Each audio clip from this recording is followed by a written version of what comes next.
Iran আৰু ইজৰাইলৰ যুদ্ধৰ প্ৰভাৱ ভাৰততো পৰিছে। ভাৰতত কিদৰে যুদ্ধৰ প্ৰভাৱ পৰিছে আপোনালোকে স্ক্ৰীনত চাই লওক।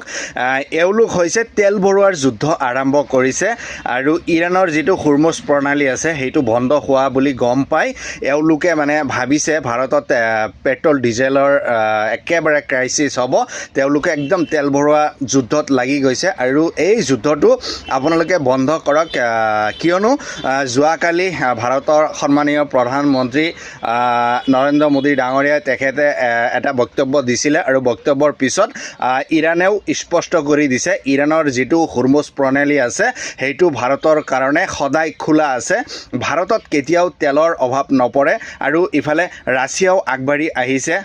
যিহেতু ইৰাণ আৰু ইজৰাইলৰ যুদ্ধৰ মাজতে ৰাছিয়াই ভাৰতক তেল যোগান ধৰিব বুলি পুটিন ডাঙৰীয়াই উল্লেখ কৰিছে আৰু আপোনালোকে এই তেল ভৰোৱা যুদ্ধটো বন্ধ কৰি দিয়ক, কিয়নো ভাৰতত তেলৰ অভাৱ কেতিয়াও নপৰে। ভাৰতত তেল আহিব আৰু ইয়াতে কোনো ভয় নাই।